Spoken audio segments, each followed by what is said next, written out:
Morning guys, welcome back to my channel. I hope you all are doing well. और आज की जो travelling है वो है मेघालय की। ट्रैवल गाइडलाइंस चेंज हो चुकी, समय बहुत ज़्यादा रेस्ट्रिक्शंस लग गई है गवर्नमेंट के अकॉर्डिंग। तो यहाँ से आप शिलोंग कैसे जा सकते हैं दिल्ली से, इसकी इन्फॉर्मेशन आपको पूरी आने वाली वीडियो में प्रोवाइड की जाएगी। क्या क्या डॉक्यूमेंटेशन चाहिए होगा, आप कैसे पहुँच सकते हैं शिलोंग, इस वीडियो आने वाली वीडियो में आपको पूरी इन्फॉर्मेशन में प्रोवाइड करूँगा।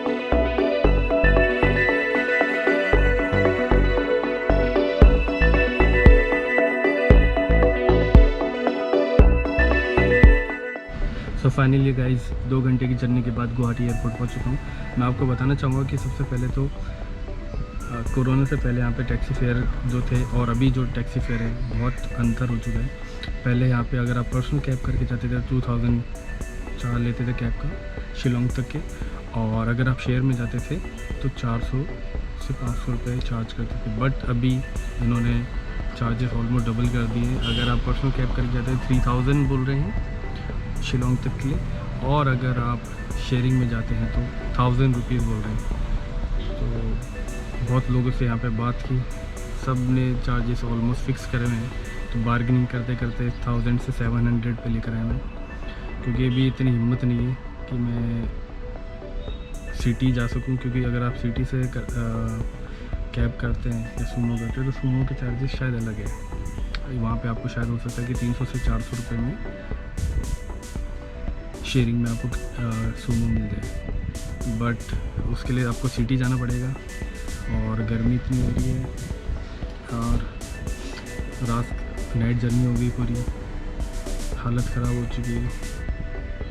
अभी भी शिलोंग पहुंचने में लगभग 2 से 3 घंटे लग जाएंगे, क्योंकि 110-120 किलोमीटर लगभग है यहाँ से।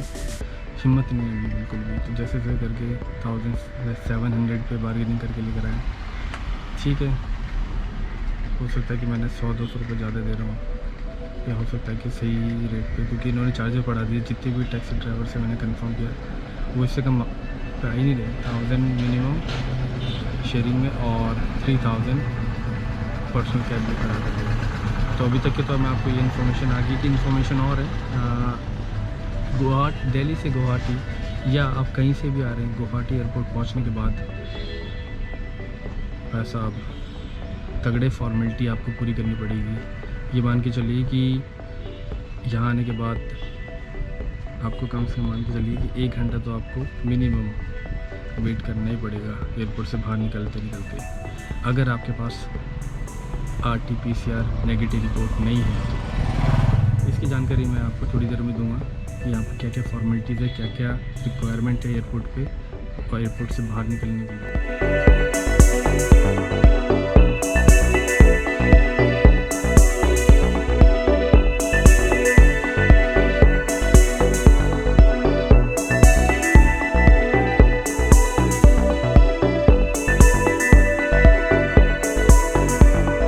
फाइनली गाइस मेघालय का जो चेक पोस्ट है वहाँ पे एंटर कर लिया, और यहाँ पे कुछ फॉर्मेलिटी पूरी करनी है। यहाँ पे देखिए कितनी भीड़ हो रही है अभी।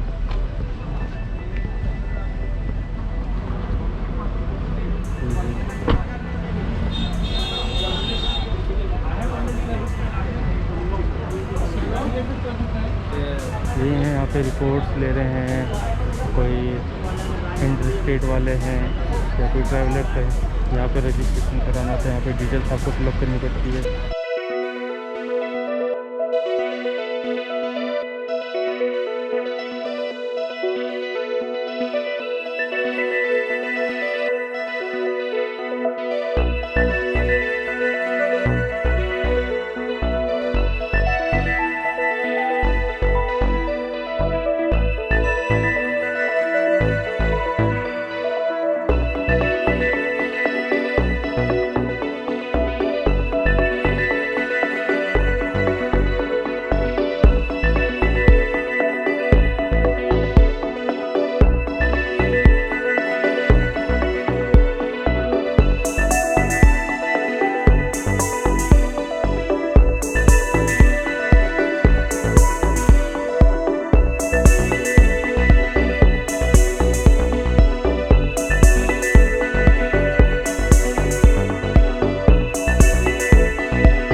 फाइनली गाइस शिलोंग में पहुंच गया हूँ। अभी स्टे किया है होटल में आपको कल सुबह दिखाऊंगा क्योंकि अभी बहुत टाइम हो चुका है।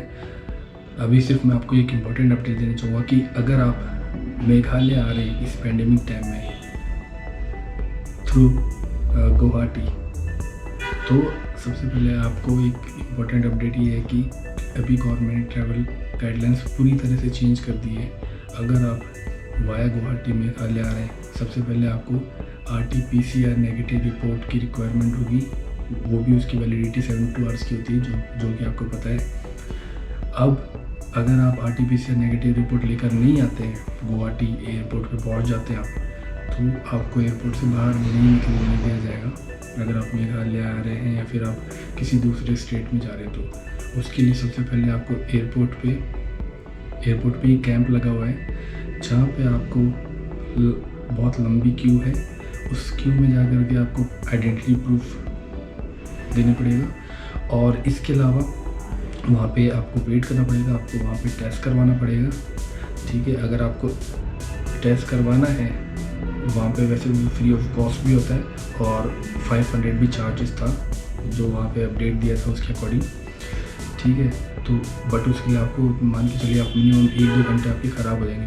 बट अगर आप RT-PCR रिपोर्ट लेकर के आ रहे हैं अपने साथ नेगेटिव रिपोर्ट, तो आपको ये प्रॉब्लम नहीं होगी। आप 10 मिनट 15 मिनट मैक्स एयरपोर्ट से बाहर हो जाएंगे, आपको कोई दिक्कत नहीं होगी। बस आपको अपनी नेगेटिव रिपोर्ट उनके सामने शो करनी पड़ेगी और आपको वो पास दे देंगे, एग्ज़िट पास।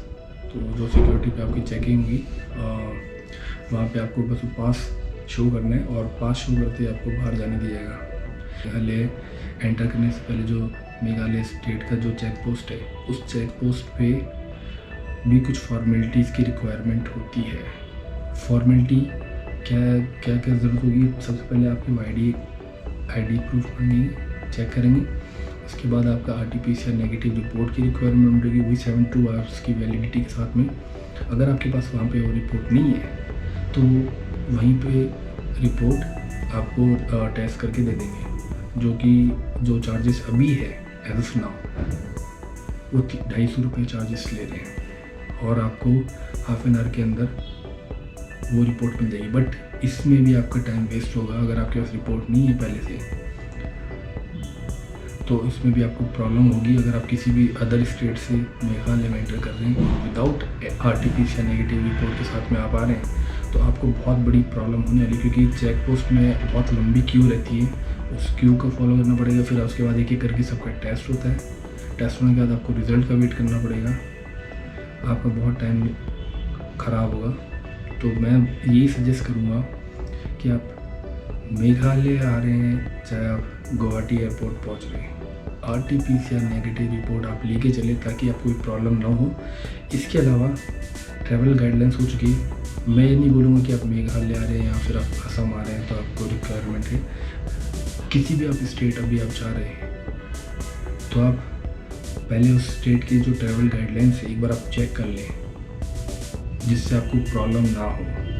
सेकंड थिंग, जो मेघालय चेक पोस्ट है वो आपकी ID proof, RT-PCR negative report मांगेंगे। इसके अलावा मेघालय टूरिज्म की ऐप है, उस ऐप के थ्रू आपको शो करना पड़ेगा आपकी आइटनरी। सबसे पहले आपको उसमें अपनी आईडी प्रूफ जो आप कैरी करेंगे उसके फ्रंट और रियर पेज फ़ोटो क्लिक करनी होगी, वो अपलोड करनी होगी। इसके अलावा आप किस दिन जर्नी कर रहे हैं, मतलब किस दिन आप मेघालय एंटर कर रहे हैं वो डेट, और किस दिन आप एग्जिट कर रहे हैं वो आपको मेंशन करना पड़ेगा, क्योंकि वो आपका परमिट है। एक प्रकार से परमिट आपको अवेलेबल करेंगे उस ऐप के थ्रू। ठीक है, उसका कोई चार्ज नहीं है। उसके अलावा एक और इम्पॉर्टेंट चीज़ ये है कि जो आइटनरी आप शो करेंगे, तो ज़रूरी नहीं कि आप वो आइटनरी 100% फॉलो करेंगे, बट उस आइटनरी के अकॉर्डिंग आपको 2 दिन की होटल बुकिंग आपको शो करनी पड़ेगी। लाइक अगर आप आ रहे शिलोंग, चेरापूंजी, डॉकी, इस जगह पे अगर आ रहे हैं तो पहले दिन आप जहाँ पे भी रुक रहे हैं तो वहाँ की 2 दिन की आपको होटल बुकिंग आपको शो करनी पड़ेगी और उसकी जो कॉपी है वो भी आपको अपलोड करनी पड़ेगी। ठीक है, मैं सजेस्ट करूँगा कि आप booking.com से करें। और भी कुछ वेबसाइट है जो पेड होटल होती है। तो इन केस अगर आप क्या फाइनल नहीं है कि कौन से होटल में आप स्टे करेंगे, तो मैं आपको ये सजेशन करूँगा कि आप पेड होटल वाला ऑप्शन सेलेक्ट करें। किसी भी वेबसाइट से 2 दिन की होटल आप सेलेक्ट करें, कंफर्मेशन आपके पास आ जाएगी। आप ईमेल का स्क्रीनशॉट या फिर जो भी आपके पास एप्लीकेशन का स्क्रीनशॉट आप लेकर के अपलोड कर दीजिए, ठीक है। ये बहुत ज़रूरी है, इस टाइम पीरियड पे ये रिक्वायरमेंट है, ठीक है।